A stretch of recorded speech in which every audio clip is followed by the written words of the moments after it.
and welcome to a tactical special review, actually, this time rather than a preview. Just myself and Abdel today.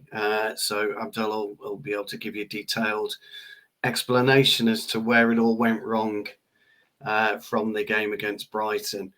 So I just want to start off by talking about the scoreline, talking about the game.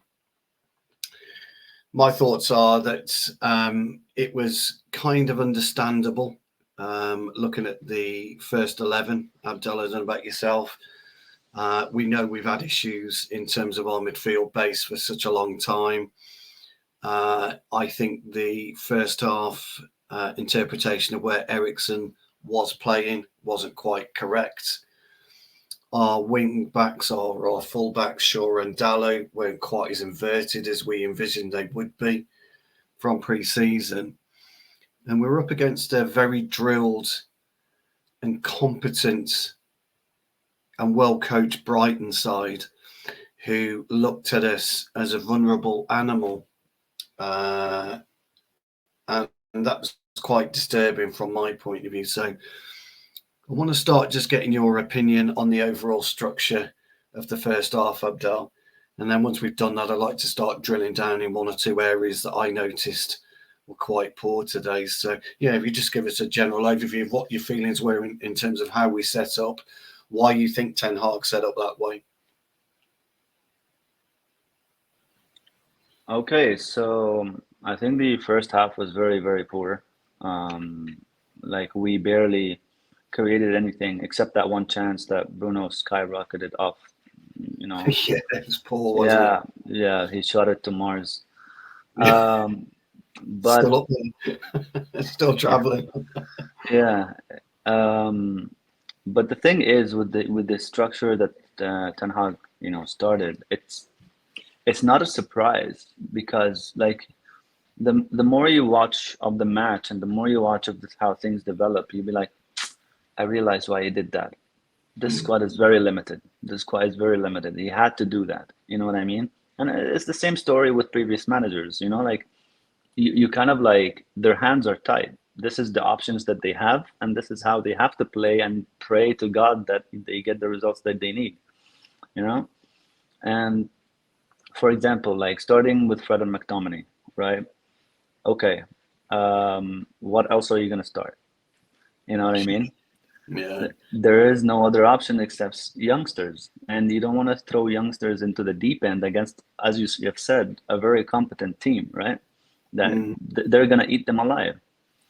Unless like we're talking about some special talent that like is just making professionals look bad. You know what I mean? And we don't have like that like special unique talent in the youngsters that we could say, oh no, just throw him in, he will swim right away.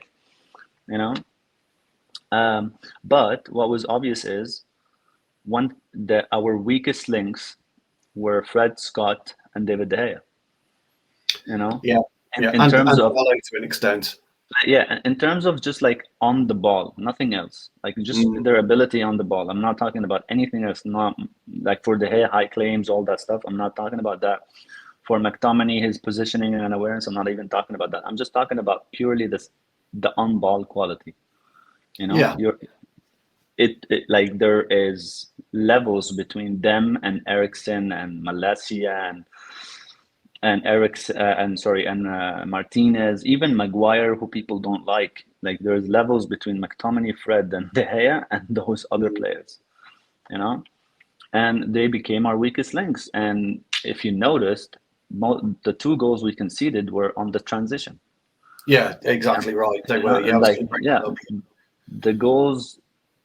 Well, the first one was McTominay trying to force his way through the players. They got it off of him, and then they transitioned on us so quickly. So no one was able to cover that middle of the pitch area. And because the midfield, Dalot was pushing up, so the back line was shifted. Yeah, right? That's right. Shaw had to cover one of the men that was supposed to be one of the center backs covering. And that left the other guy coming from the other side, the wing back, free. Now, just before you go on there, Abdel, we saw that, didn't we, against Melbourne Victory for their goal? We saw exactly the same, but this time it was Shaw that was pushed up, wasn't it? And Lindelof had to come pretty much over to the touchline, and then you got Maguire 10 yards off his man, but Dalot was another 10 yards further back, wasn't he? Sleepwalking. So we haven't learned, have we? We haven't learned from that transition of our fullbacks being pushed up. We conceded a very, very similar goal, although it was a bit more scrappy, wasn't it? The Brighton goal today, the Gross goal. I wouldn't say we haven't learned. I would say it just keeps showing us why we can't. It's not that we can't play that way. It's the only way, even though it's not working. It's like you're stuck in a hole and you can't get out of it. But the only way is up, but you can't climb. You know, it's like, okay, what Ten Hag is doing right now in this match specifically, what was he doing? He's attacking asymmetrically. So depending on where the ball is, your fullback would push up and the other one would tuck in to midfield. So they weren't tucking in both at the same time. You know, so if the ball is on Dalot's side, Shaw is in midfield with Eriksen, which is a very terrible backline to protect you to begin with. And Dalot is pushing up. If the ball is on Shaw's side, Shaw is pushing up, and Eriksen is shifting across, and Dalot is in midfield, right? Now, the problem is you have someone like McTominay, whose only good quality is very further up the pitch, where he can strike the ball, because he was a striker in the academy. He wasn't even a defensive midfielder, you know? And because of his carrying ability, he's good at carrying the ball. Right, that's why they're like, okay, the closest thing in midfield he can be is a box to box, right? So now Erik Ten Hag wants to use that attribute because that's the only good attribute you have as a McTominay, right? And make those run on the edge of the boxes and try to shoot from wherever you are. And you saw it in the Fernandes chance. Yes. You know, he made that run into that empty space. Dalot gave him the ball. He shot it. It deflected to Bruno, and Bruno took the bad shot. Right, but that's the only good attribute that McTominay has: a good strike, and those I see space in the box and I run into it. You know, and try to shoot myself. And so if McTominay is up, Dalot is up. Fred is trying to wiggle his way between going up and coming back and helping Eriksen, right? So assume Fred didn't go up. Let's say Fred was with Eriksen back. Yeah. Okay, your protection now is Fred, Eriksen, Luke Shaw. Yeah. Right? And your front line is Bruno Fernandes, Marcus Rashford, Sancho, Scott McTominay, and Diogo Dalot. This is your 5 attacking players. Now, those 3, they're supposed to be in the rest defense protecting against transitions. One of them has never played as a protector of transitions or a deep line. Well, he played as a deep line playmaker, but there was around him players protecting him. Exactly, yeah. You know, that's in Eriksen. Yeah. You have Fred, who is actually a box-to-box midfielder. He can win the ball, but he can get out-muscled easy on the transition. Yeah. On the transition, he panics. You know, and he gets crushed easy, or he sees a ball that gets, you know, headed back outwards. He goes up to it, tries to take it, and stays there. You know, so that's 2 things. Shaw is probably the best defensive one out of the 3 of them. Yeah, you know, and even him, you have like, see, you wiggle your eyes. You're like, I'm not so sure about him. You know, like, I'm not so sure about him. So that's your screening line. Eriksen, Fred, and Shaw, when the ball is coming from Dalot's side. You know, if you go onto Shaw's side and you remove Shaw out of the equation and put him in forward in that 5, right? Then you put Dalot, Fred, and Eriksen. And even Dalot as well, people are like, even Shaw is better than him in defense. No, you know? No, I agree with that. Let me add a bit of mystique to this then, because I was talking to a few of my mates yesterday prior to the game, and I was looking at our situation actually, potentially with maybe no Sancho, we were all pretty sure there was going to be no Ronaldo to start. We were all pretty sure about that, weren't we? Yeah. And I floated again the idea that, and it's transpired, we couldn't do this, but I floated the idea of putting Martinez for this game only as a holding player for his technical ability on the ball, and then run Maguire and either Lindelof or Varane. So just adding just a little bit of mystique to it. And then, sorry, that would have been Martinez, Fred probably, or Donny van der Beek, Eriksen as the 10. Then you've got and I did actually put Bruno, Sancho and Rashford in as it happened, as it transpired, purely that he was going to. But just to talk about from a balance point of view, then just how you've perfectly described Scott McTominay's inabilities. We don't know much about Martinez, let's be honest, but do you think he might have offered us a better balance? Not a specific shield, but a better balance, because he's obviously defensive minded. He's got very good technical ability, can read the game very, very well, can progress the ball very, very well, either short or long. Just for argument's sake. Yeah. And this has got nothing to do with Ten Hag at all. I'm not blaming Ten Hag for this at all. No, nobody's blaming you and I. We know each other. We don't blame the managers here. We try to just make things clearer. Is there an argument to go rogue sometimes in a game of football, or do you always go safe in the first match? I think he's just still trying things out. He's trying to see the full capabilities of these players. You know what I mean? Like I know people say, "Oh, a preseason is enough." I don't think a preseason is enough to show you everything. I agree with that.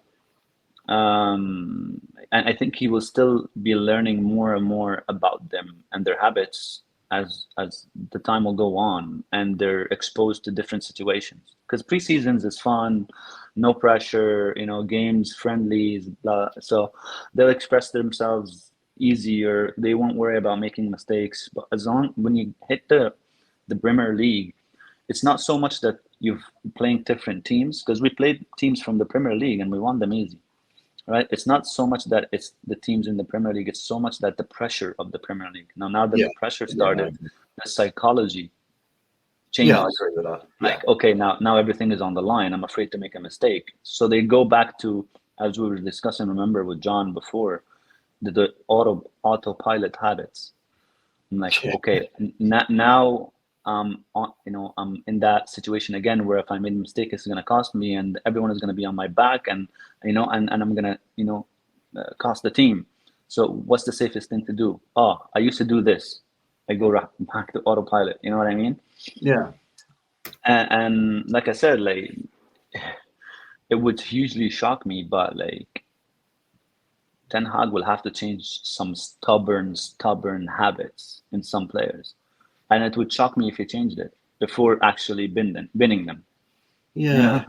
No, I agree with you on that, because look, you've got to. I mean, me and you've spoken a lot, and we said before Ten Hag came in, he's got to look at the Premier League, hasn't he, as a whole?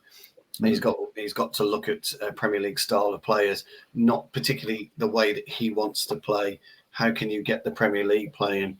The Martinez thing for me was very much a curveball. Again, as it happens, we couldn't do it. But on that though, I think the only way you can make it work is if you take Scott out, put Martinez, which is what I would have done, and keep Fred up top. So instead of Scott McTominay being on that front line of the attack, it's Fred.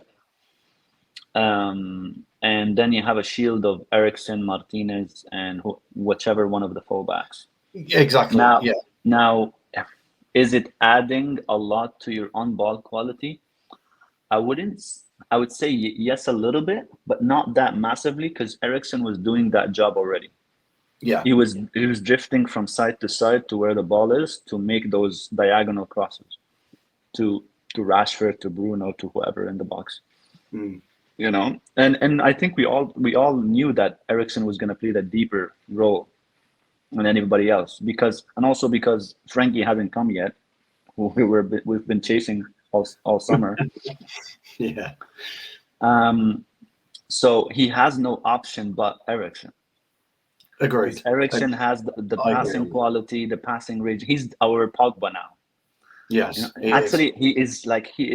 It's a perfect metaphor for this. He is exactly in the same position as Pogba right now. Yeah. He's not a defensive deep line playmaker, but he has to be there because there's no one else with the good and the long range passing other than him. Yeah. No, and then I totally agree. And by the way, like as soon as teams figure out our build-up schemes, they will press Eriksen if they found Eriksen in deep areas. Now, maybe Eriksen is better under pressure than Pogba a little bit, but Eriksen will lose the ball in these situations, and people will get on his back. But then again, you go back and say, like, wait, that's not even Eriksen's position. He shouldn't be playing there. He's a makeshift. Because we have not bought a deep player midfielders. Yeah. We haven't improved the area around him. And that's the same, like, apart from Pogba's personality and all the circus with him. And that's the same predicament Pogba was in. All his good qualities were far forward.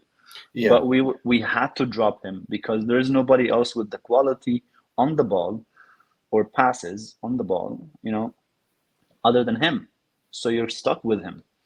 Yeah, no, I agree with that. Yeah, I mean, his vision today was sublime on occasions. He was amazing. Yeah, his speed of pass, his speed of sight, his speed of thought is something we haven't seen for a long, long time, and it stood out for me. That did. He would get the ball and he would automatically whip a 30-yard pass over to Sancho. Yep. Sancho would take it down. It was wonderful, wonderful play. The switches from him were very good. Yeah. Yeah, yes, a couple of times it went awry, but you've got to take that chance, get your eye in a couple of games' time. He has to do it. He has to. Yeah, it's going to be tremendous to it. Talking about Eriksen, then, and you're absolutely right about where he's kind of in the middle of the devil and the deep blue sea, so to speak, where he is, best positioned. We know is in the final third, but he's having to come take it, and then. As soon as you're quite right, the opposition look at him. If we don't have a player of any competency around him, there's going to be a problem for him, and he will lose the ball, and we will lose transition. Absolutely. What I did notice, though, and I think it helped Maguire's game much more today, that Eriksen did show for him. He showed a lot more. So when Maguire came out with the ball, there was a bit of an easier transition, but it wasn't great. Because we come back to the McTominay and the Fred issue, is McTominay goes hiding during games. Fred, if you can't play the ball in that you can take immediately, it's a problem and he starts panicking. So with Martinez, Maguire and Eriksen, just say we've got those three just for the time being for the next 3 or 4 games. How do you see that partnership or that? I don't want to say, I'm going to say trio. How do you see that trio? Progressing, the understanding, and how easy the transition will be just from those three, and taking out maybe McTominay and Fred in terms of transition period, really, to get us on the attack a bit quicker. Like, are we saying that McTominay and Fred are not in the starting lineup? No, they're going to be in there for the foreseeable future until we sort out what's going to happen. But what I noticed was that Maguire was trying to look for Eriksen more than what he would normally do, because normally his transition is Fred and McTominay, isn't it? But he was looking for Eriksen, I noticed a lot. I think Eriksen, depending on where he is on the field, will help that phase of the field. So for example, if he's in the middle third, if the ball gets to him, he'll help progression. If he drops so deep, because Ten Hag doesn't want Fred and McTominay to be collecting off of the center backs, then he's going to help the first phase, which is build up. Yeah. But what I've noticed today is whenever he dropped deep, like very deep, we would skip progression because there is nothing in the middle. That's what I know. And like, what do you mean by there's nothing in the middle? I mean, there is Fred and McTominay in the middle, and they don't actively sometimes don't go through them. Like sometimes there's no option; they have to go through, passes to them. But other times, if they can skip them, they will skip them. And actually often, if they can skip them, they will skip them by a long switch to the other side. But Yeah. And I think as long as you have these weak points, your game will break at certain point between the shift, when you're shifting between the three phases of play, which is build up, progression, and then creation. So depending on where the weak points are positioned, which is Scott or Fred, your game will break unless you skip that point.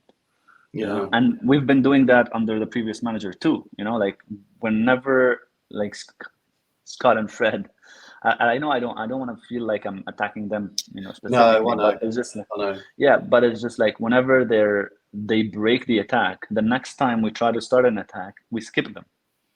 So Bruno drops deep and then whips a long ball to the attackers and kind of like hold it until we get there. Yeah. You know what I mean? Yeah, I do. Yeah. And that's the issue. You have to fix the midfield big time. It's a shame, really, because one of the smarter teams out there have an ability to allow other teams to have the possession. So we'll concede, smart teams will sometimes during phases of games, will concede possession. What I mean by that is if we're not getting anywhere with the possession that we've got, i.e. feeding it through Fred, feeding it through McTominay, and by the time the ball, and you've already preempted what I'm about to say, because by the time the ball is transitioned to the front three, saying to the front three, can you please hold it until we get there? That's exactly what we do. Yeah, and so what happens is by the time we do get there, we've got this brick wall of two banks of four, basically. Exactly. So decent teams on occasions will look at this and think, right, well, let's just concede a little bit of possession. Let's concede a little bit of margin so that, if we can transition the ball slightly quicker, we can get in behind them more. What's your thoughts about our current 11 today? Would you trust them, A, to identify that, and B, pull it off? Because I'm not so sure, really, that we've got the players that can identify sometimes you need to. Because how many times, how many times did you see Brighton get that block and those two banks of four when we were progressing the ball? Certainly in the second half, when Maguire was having it pretty much to himself, wasn't he? Because all Brighton were doing, we're back. Why didn't we allow Brighton possession? Why didn't we concede possession a little bit? Okay, there's two things at play here, because remember, when you're playing, you're not playing alone. You're playing against somebody, and when you're playing against somebody, they can force you to play the way they want you to play, which is what Brighton did. Which is exactly what Brighton did. So they'll be like, okay, they are struggling in progression, and getting to our final phase or our final. The final third of our part of the field. So let them have it. Let them keep circulating it around us. They won't do much with it, And the other part is you deciding on what you want to do. So this is where the effect of the manager actually dictates a little bit of what the players do. So Ten Hag wants to be possession based. So he wants to have the ball. He does. Right? Our previous manager, Oli, actually had the idea. I'm like, I know these guys are not that good in possession, so I will cede possession as much as possible, even against half and half teams, and I'll attack the space in behind. And even he said it in one of his interviews. I think Carl Anka from the Athletic asked him. He's like, okay, so what's the plan? Like, what is your style of play, right? Is like, how do you create space? I think that was his question. And I think Solskjaer said, well, you don't have to create space yourself sometimes. You can make teams create space for you. What that means is that Oli was using teams or fooling teams into making space to them so that someone like Rashford can run in behind, someone like Bruno can run in behind, Martial, Greenwood at the time, And basically, that's why we hit the heights with the goals, the number of goals that we scored. Yeah, because if you really look at the profiles of the three attackers that we have, minus Ronaldo, they're direct players. They want to run in behind. They want to run at defenders with a lot of space, right? So that's the best way to do them. Now, Ten Hag wants to transform them into a possession-based team, right? So the idea in their head is like, we have to keep the ball. So it's kind of like a give and take, right? Like you either decide you want to cede the ball and attack them when they give you the space in behind, or you don't want the ball, but they're keeping it for you. I mean, they're letting you have it. You know what I mean? Yeah. So it's kind of it's a balancing act. Now, I don't think any of the players had the idea like, oh, let's attack the space in behind today. They were trying to keep the ball. They were trying to win it as fast as possible and get it back. But the problem was the progression passes were only coming from the center backs. So what I was about to say. Yeah, exactly right. Because the points in between the lines were only Eriksen. And Eriksen would have to drift out wide, receive the ball there, and then whip in across all the way inside. And what I've noticed, something that actually annoyed me a little bit, is that our wing play, when we're in the final third, still hasn't improved. I thought it improved a little bit in preseason, but today there were so many instances where, for example, Rashford had the ball, and Luke Shaw would attempt to do an overlap, but Rashford won't pass to him, and then they're staying both on the same line. Yeah. And then I'm like, maybe it's a Rashford thing. Let's see if this happens on the other side. Sancho gets the ball, Dalot barely makes the overlap, and both of them interchange it between them, and then they circulate back. I'm like, where has our wing play have gone? Like the only underlapping run that was actually two. There was two instances in the game where there was an underlap and overlap run done on the right-hand side. One that came by McTominay, and it resulted in the Bruno miss. Yep. And the other one was a Dalot one that actually Cristiano passed to him. And he tried to do a cutback, but it went through the Brighton players. And I was like, okay, where has that been all match? Like they've only did it twice or barely 3 times. Yeah. So there's still a lot of resemblance to the issues that we've been facing with the previous manager, because the profiles hasn't changed much. You know what I mean? Like, yeah. Sure, Dalot is better than Aaron Wan-Bissaka in passing, but still, if he's not going to make the overlaps, then what's the point? Yeah. It's like you're having Aaron Wan-Bissaka back, you know what I mean? And the same thing on the other side, of like Shaw and Rashford are not combining, then what's the point of us saying they have a good relationship? Like they need to connect together. They're not connecting. Yeah. So I think we ran out of ideas in the first half specifically. It's like we didn't have ideas. It's like we didn't have a way of breaking them down. We didn't know what to do. You know what I mean? And maybe the pressure of being 2-0 down in the second half improved that. They needed to do something, and they kept trying anything. Until also, because when Cristiano came in, there was a focal point. And what that did also, he's withdrawn McTominay because he wasn't doing much in the attacking line, and put Fred up top. And then it was a pivot of Fred and Eriksen for a while, I think until the 70th, 80th minute, something like that. And Fred, despite his weakness on the ball, he wants to move it forward. He will keep and try to move it forward. He loses it, but he will try. And that gets you in the final third over and over and over, and then something will happen. Yeah.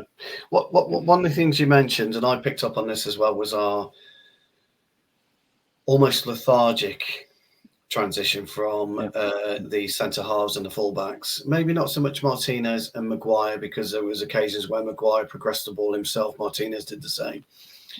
If you can think to a particular game, a minute of the game, which I think is about 84 minutes, Donny van der Beek has come on by now. Luke Shaw's got the ball on the left-hand side. Donny then points to Luke Shaw, I want it into space, and he had 20 yards of space, and Luke Shaw goes back to Harry Maguire, goes back to Luke Shaw. By the time they progress it to Donny, whoever, I can't remember, who's playing right back for Brighton today, he's in on him straight away. Yeah. So one of the issues that I've noticed that we've had is, again, a footballing brain. We seem to close our eyes to the simplicity and the beauty of football and how very, very simple football can be. Yeah. to make it as very, very difficult for us as we possibly want it to be. And one of the reasons I asked you about possession concession is it's a massively important part of football, and it gets overlooked all the time. People don't understand what that means, and because it gets flagged by counter-attack and park the bus, and it gets flagged by all these park the bus, is the one, isn't it? All these flashy words. But like, I mean, if you really watch football with a keen eye, you'll notice that every single team in the world do counterattacks. Yeah. Whenever they get the chance, they transition as quickly as possible, because it's the best moment to attack a team. It's the best time to attack a team. They're out of possession. They're not in their defensive shape. You have a lot of space to hit any ball you want, and you're just running directly. The feeling of running directly with the ball is the best feeling players have. The feeling of just standing there waiting for someone to make a run for you is a frustrating feeling, because you're not doing anything. You're just standing on the ball. It's preference. Some people love this possession, very slow, build up and moving people around slowly. But then again, it doesn't take from that element. Even City transition. Yeah, that's right. They don't transition as much as other teams. Not intentionally, in the sense that our game is transitioning, but they can't help it, because situations in football matches arises where there is a very good opportunity to transition. Why not? It's like someone is giving you a golden plate and you're saying no, and I don't want it. It doesn't happen. Even last season, I think a lot of people were saying the City team is transitioning a lot lately. Is like Pep Guardiola trying to combine both sides of football to reach ultimate perfection. Some people were saying that, and I'm like, no, they've been trying to transition whenever they had the chance. Yes, Guardiola has this innate idea of like, no, I want you to keep the ball, circulate it back and build from again slowly. But if there are moments, he won't discourage them, and that's the heaviest possession team based football in the world, right? We're talking about that. So imagine Liverpool. Liverpool is the biggest pony in transition ever. Like, I don't know. I don't know. Maybe the wording here failed me, but like, I know what you mean. They love transitioning. Their game is all about transitioning. They can create and settle position for sure, but they love a transition. If there's a window to transition on somebody, they will take it like that. And so many of their goals have been scored on the transition, And I don't know why it's seen as a bad thing, because it happens to every team. You have to transition. I totally agree. You look at Liverpool's makeup, and you've got somebody like Fabinho, who for me is just absolutely brilliant. You're playing alongside him around that team. He's just an absolute gift. Very, very similar to N'Golo Kanté. He's an absolute gift of a player. I always talk about a lot, as segments across a football pitch, and concentrating on your own segment area. So that when a player, is coming into your segment, you've got to be aware of them, etc. This is one of the biggest problems that I feel that we've got within our first 11 at the moment. Whoever's playing, actually, they have no real idea on who's drifting, where they're drifting to, and actually, more importantly, why they're drifting. Why has a player managed to, get in behind us? Why has a player managed to get into a segment of 20 yards by himself on a football pitch, and we're not aware of it? We're not looking. We're only looking right half the time or left half the time. And what I find is when we're out of possession, the way that we, try and come together as a collective, we're very haphazard about the way that we do it. There doesn't seem to be any real communication, and I've said this a million times. I say it till I'm blue in the face, actually, all the time. The communication between the fullbacks and the wider players, the centre halves and our central midfield players, it just isn't there. And our goalkeeper to our centre halves, it just isn't there. Very rarely do you see players point on a pitch anymore, do you? You do. You watch Kevin De Bruyne. Kevin De Bruyne today, he's like he's like a conductor. He's like got a baton in his hand all the time. I need you here. I need you there. They're constantly shifting around when they're out of possession and when they're in possession. They're constantly making life difficult for everybody. I would even say Bernardo Silva is more than De Bruyne. Yeah, probably.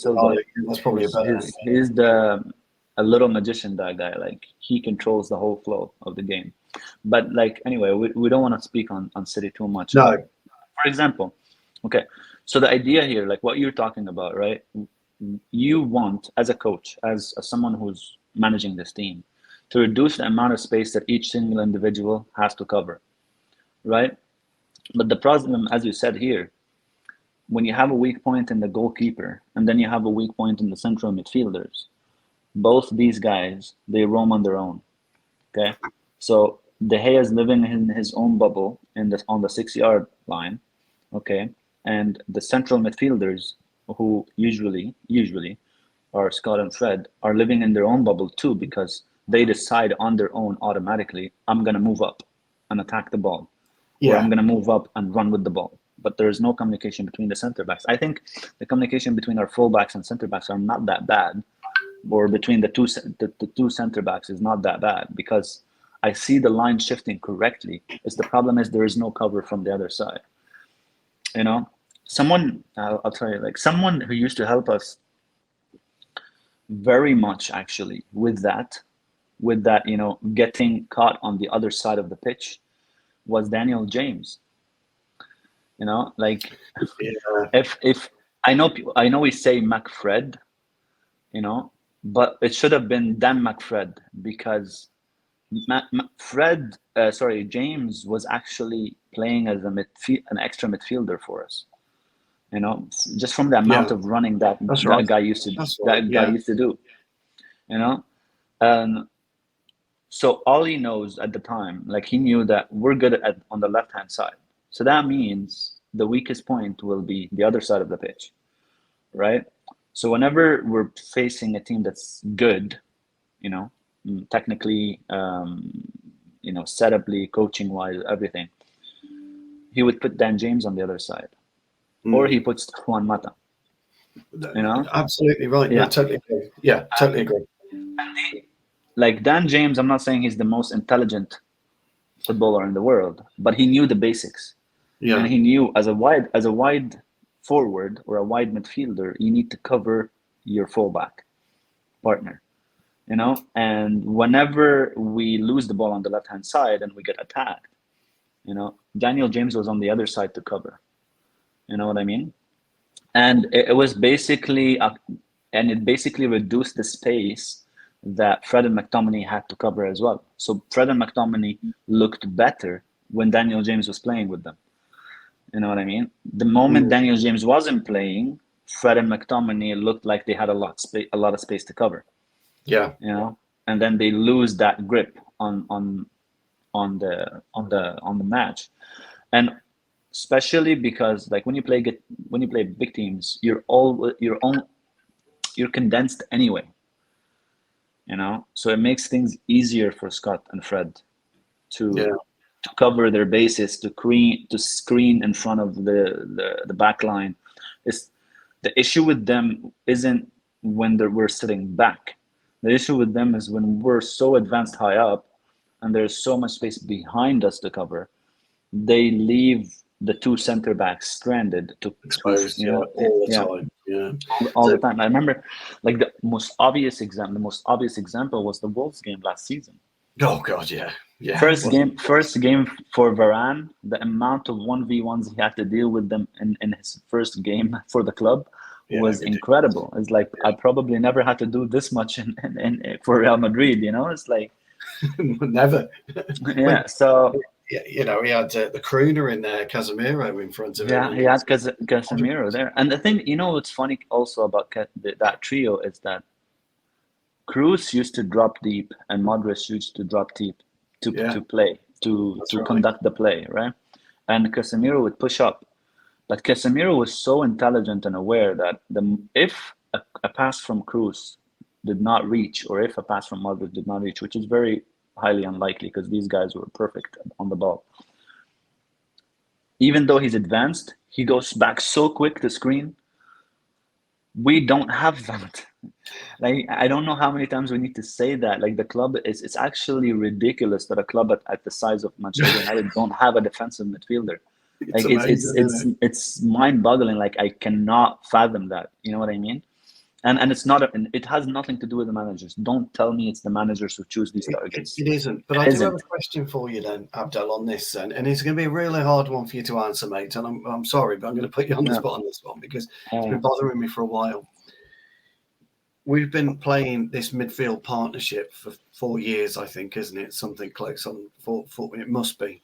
Yeah, since the last season of Mourinho. Yeah, so 4 18-19. Yeah. Yeah. Why hasn't, choose my words carefully here, the football intelligence of this duo melded together or increased to an extent that they must understand where they've been going wrong in the past to put right in the future? And I think that's what's bothering me and the fan base more than anything. They have been relatively regular, haven't they, for 3 years, 4 seasons. Yeah. Why has there not been an improvement? You're talking professional elite footballers here, international players. You know, why hasn't, do you feel, and this is purely, by the way, everybody watching, this is purely just a thought process that I've got. No, it's a very valid one. I just don't get it. I don't understand why there's been no improvement. I just wondered if you could offer an opinion. It's funny that you asked that question because I was asking that question of myself too, because I'm writing an article about football intelligence, and it's a very long one because it has to go into psychology, cognitive recognition, how the players develop from the younger age, on their scanning abilities and all that stuff. And I feel like it always goes back to the innate habitual behavior of the footballer. Right. The stuff that he grows up doing from early, like the fundamentals that get put into him, from the under 12s, under 13, under 14, under 16, under 18. Those fundamentals never leave the player. Like, it's very hard actually to leave them. Like, and if he were to change a fundamental that he got from the under 12s and under 13, in the under 16s, 18s, maybe the season he breaks out are the best time to change that. Once you hit that 23, 24, that's a regular habit. That, like, he has to go out of his way, out of his autopilot thinking, and be like, no, I need to actively change this. And this has nothing to do with the coaches. No, because I agree with that. Yeah. Because coaches do not have the time of day to just babysit a player and tell him, I need you to improve your scanning. You know what I mean? Or I need you to improve your pass. That is on you as a player. Absolutely. Yeah, absolutely. Like, I don't know what you need to do. I mean, like, take even someone, Cristiano Ronaldo. He wasn't the best at headers. He wasn't the best at so many things. But do you really sincerely think that, Rini Malstein or Sir Alex Ferguson sat down with him on the pitch every day after training sessions with the group and just did a one-on-one with him and told him you have to improve this? No. There is no way in hell they did that. They don't have time for that. They're managing a big club with so many things and so many, stuff to do. Like, he's not the only player they have in the squad, right? So this is where there's a disconnect between what the manager or the coaches do and what the fans expect the managers and the coaches do, and it's the main reason we have a transfer window. Like, I keep saying this, and probably every time I come on, like, because there's innate fundamentals in players that don't change their habitual behavior, just like you and I. Just like you and I don't like, I'm not the biggest fan of coffee. I love tea, right?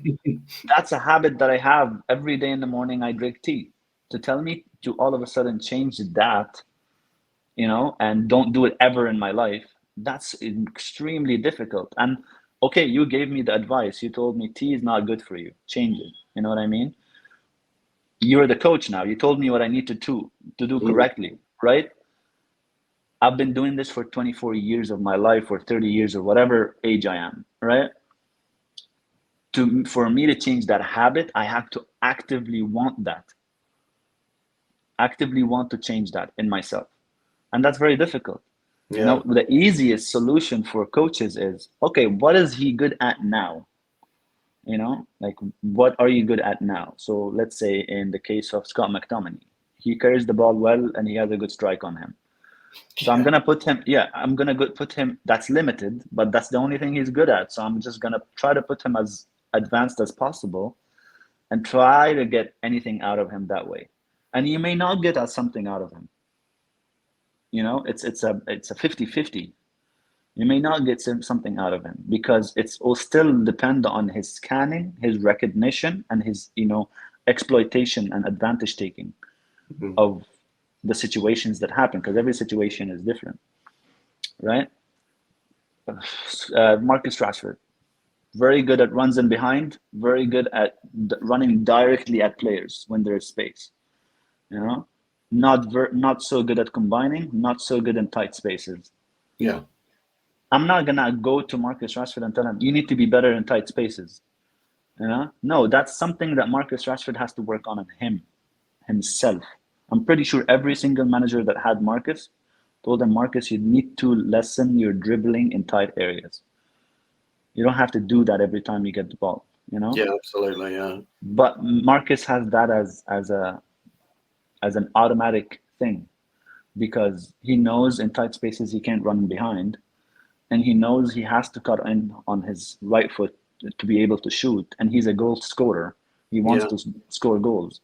So every time he gets the ball, he will want to cut in and dribble to shoot. That's his automatic go-to behavior. So I told you already, Marcus, what you need to work on. Yeah. You have to go work on that.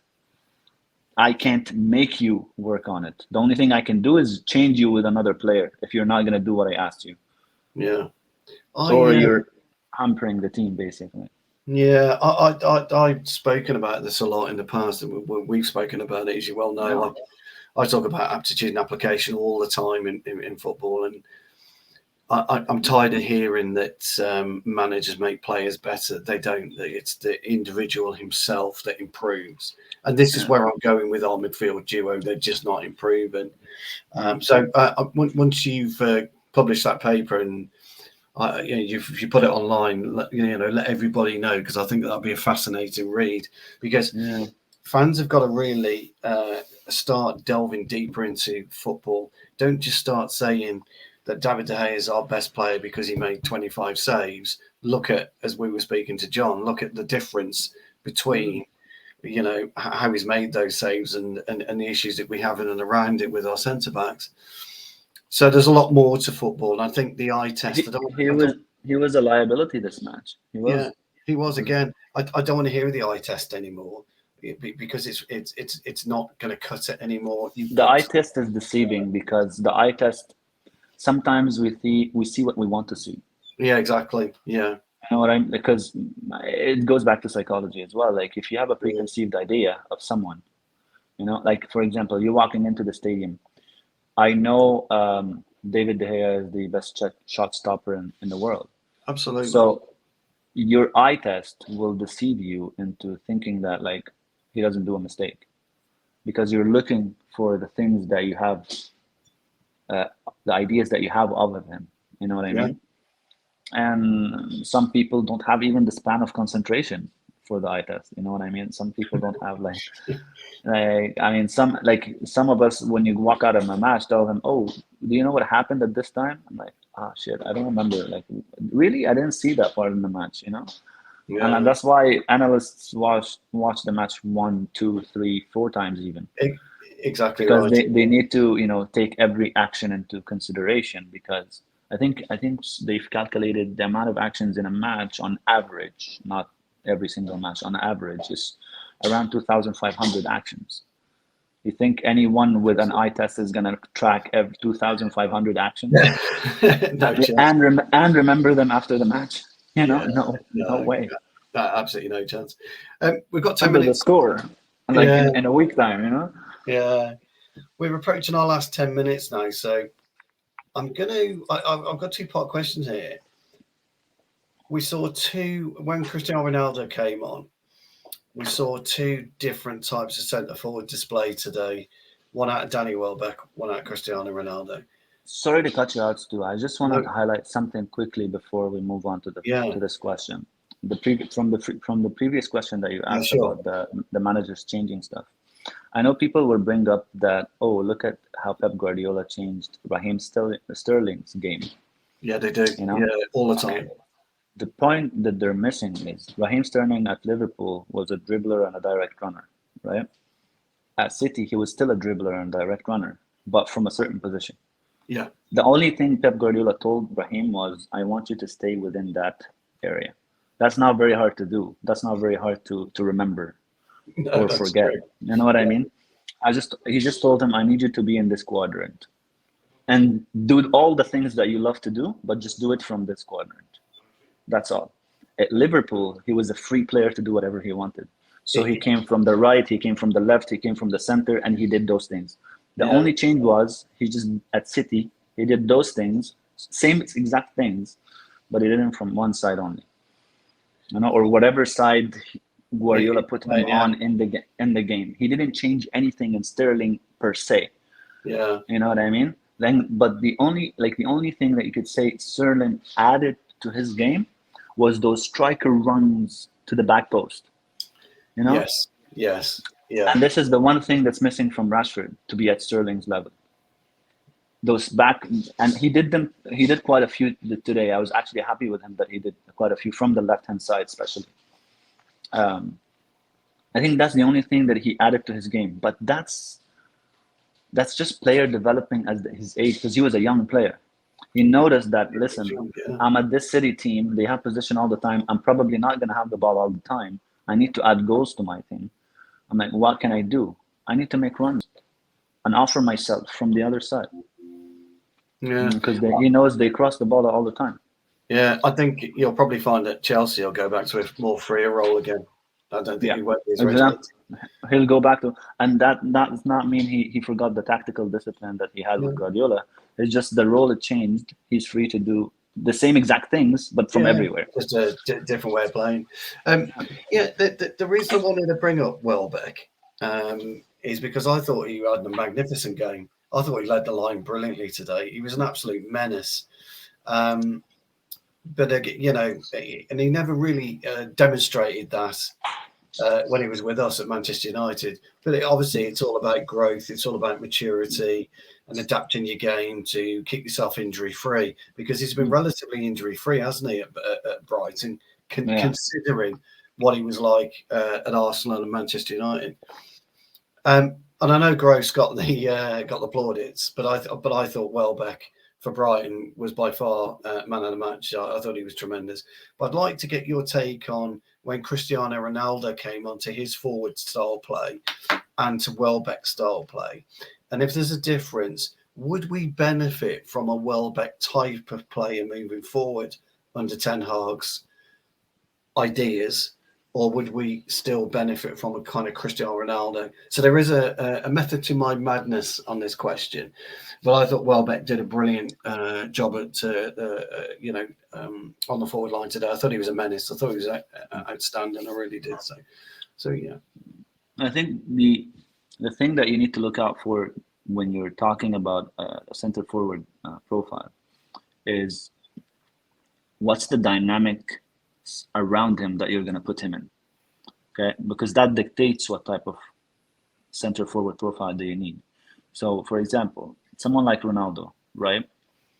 You can't play him with direct runners because he's a one himself. Yeah. So when we added him, I remember last season, the front line was Cavani, Rashford, and Greenwood at the time, or sometimes Pogba on the left, but Pogba was just a makeshift. All three of those were direct runners. Someone had to make way, and the obvious choice was Cavani. But still, what you did was you still added a direct runner. Now the problem becomes is these dynamics don't work with each other because every one of them want to run and score. One of them wants service. Like you can't provide service for three at the same time. If all three of them are not providers of service, you know what I mean? So you get what I'm trying to say, right? Like all three of them don't provide service themselves. They just want to receive service. So, right? And you only have one guy is trying to provide service for three guys. Now that makes the team disconnect because this guy doesn't provide service and not playing with everybody. This guy doesn't provide service, not playing with everybody. This guy doesn't provide service and not playing with everybody. This guy has to provide for all three directions. Yeah. Yeah. So Bruno's numbers fell down. Rashford's numbers fell down. Greenwood's numbers fell down. The only benefiting person was the only one, the biggest star, the one who had to be fed all the time. It was Ronaldo, right? Yeah. So when you say, are we going to benefit from a profile that Danny Welbeck, is Danny Welbeck as someone who wants service or wants to provide service? See, because you need a balance in that, like like the 4-2-3-1 rely heavily on that four quartet. It's not more of a five; it's the front quartet, right? The five is just an extra. So if the quartet is one provider, three needs to be provided, then that does not work. That's too much burden on the one. Agreed. Yeah. So the minimum has to be 2 and 2. So that's why I was happy with the Sancho signing, because Sancho is a provider in himself. But then we started playing him on the left, and that's more of the goal scorer and the runner Sancho than the provider Sancho. And it was because Rashford wasn't there, and there were other reasons. But so if I'm gonna keep Sancho on the right as a provider, I'm gonna keep Bruno as a provider, I'm gonna keep Rashford as a runner. If I can get someone who's in between, that would be perfect. If the only choice is another runner, at least make sure that the link-up play for him is good. Yeah. Because I can't have too many disconnect and link-up play. If his link-up play is as poor as Ronaldo and Cavani, because Cavani can pass you the ball, but he's not the greatest at link-up. So it's kind of like, how is the dynamic between all that quartet is going to work? You can't have one of the same thing. You can't have too many of the same thing. Yeah, I agree. You see, today, Welbeck was beautifully supported by the likes of Lallana, Gross, exactly, Trossard. Absolutely, these guys are providers. They were providing him, and I just thought his back to goal play was outstanding today. I thought his hold up play was good. I thought his work rate was good. His vision was good. And I look at, you take Cristiano out of our forward line, and he had that one sniff of a chance, didn't he? I think it was off an Eriksen shot, and Sanchez parried it. Ronaldo was in there like an absolute flash, but he just couldn't make it. He's the only one out of our team, and I talk about this all the time again, that could do that. I was hoping to see something like that out of Martial today, but I think what's was evident to me was, I'm not saying we need a specific profile like Welbeck, but I think that when we're looking for a striker, we should be working with something very, very similar. Going back to what you were saying about Sancho being a provider, Eriksen being a provider, and Bruno being a provider. Not so much Rashford, because I'm with you. I think playing him on the left, I think his strengths are to attack the diagonal, either go for the cross on your left or cut in and get your strike off on your right. Also, you need a player who knows how to stay centrally, because exactly. every single forward we had was a left leaning. Yes, player. They were. Yeah, exactly right. Yeah, we need a central striker. And I'm watching City today, and I'm watching Haaland, and he hasn't got anything about his game outside of the box. He's okay. I think he's quite awkward. I think he's quite gangly, but he's got his goal today, hasn't he? By virtue of power, pace, and directness. But he stays centrally, doesn't he? He stays within the lines in the middle and those runs. Yeah, like those curved runs behind off the shoulder of the. Yeah, I think Darwin Núñez will be something very, very similar. Although at Benfica he did operate on the left, didn't he? But I think he'll operate something very similar in for Liverpool. You got Antonio. I know it's a bad example, but you got Antonio up at West Ham. You got Jimenez used to do it brilliantly at Wolves. I'm wondering, are we seeing the rebirth of almost an old-fashioned nine who does an old-fashioned nine? Yeah. I think so. I mean, like, I think because like a lot of football right now are still heavily operating on that number 9 that's more of a,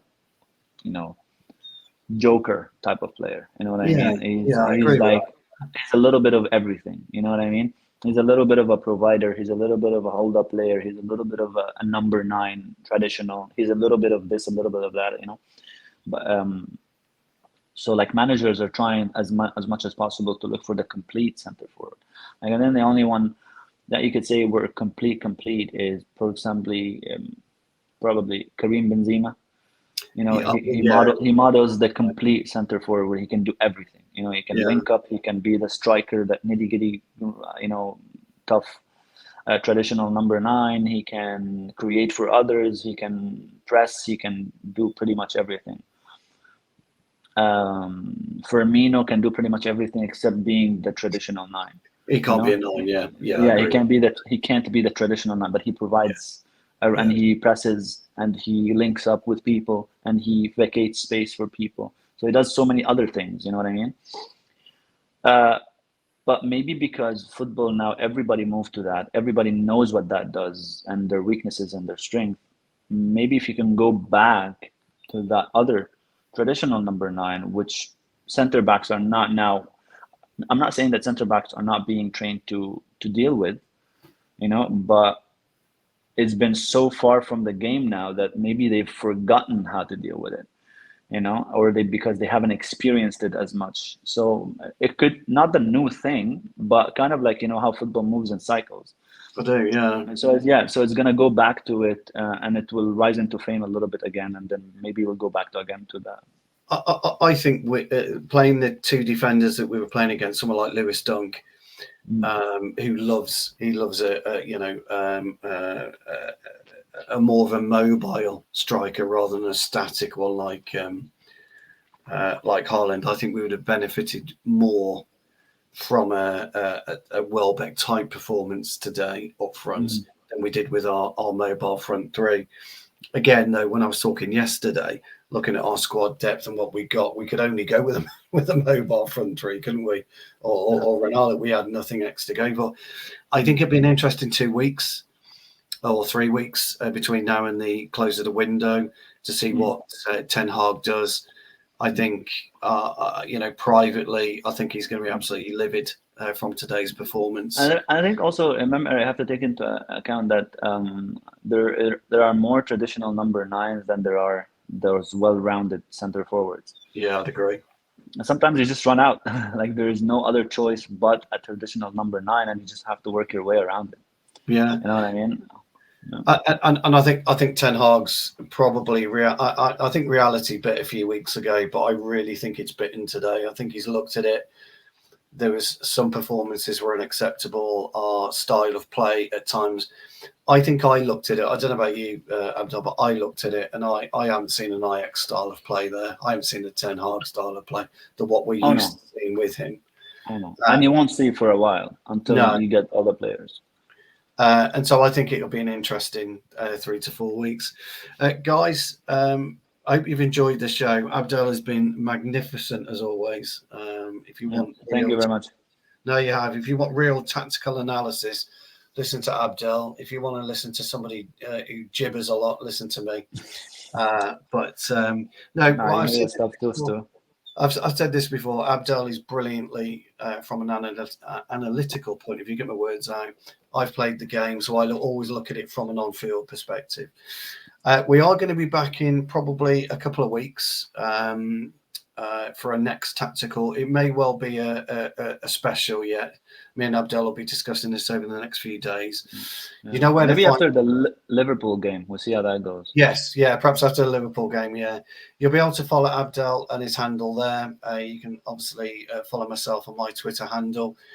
Also, if you've got any suggestions on anything you'd like Abdel to cover or myself to cover, please drop us a tweet. I know Abdel's followed hugely on Twitter when he does his threads. I've seen your threads, mate, and I know they go very, very well. But if there's any areas that you don't think we cover enough and you'd like us to cover and you'd like Abdel to give you a bit more in depth, that'd be great. I think what we'll try and do after the Liverpool game is get your tactics board up, Abdel, again. You'll perhaps get a guest as well, and we'll go through that. But for sure. This has been a tactical special, a tactical review of the Brighton game. Wasn't the result we wanted, but football is football, and we have to unfortunately move on. So thank you very much for your time, mate. I really appreciate it. You're welcome. Have a good day, guys. You've been great as well. as usual. Take care, guys. Take care.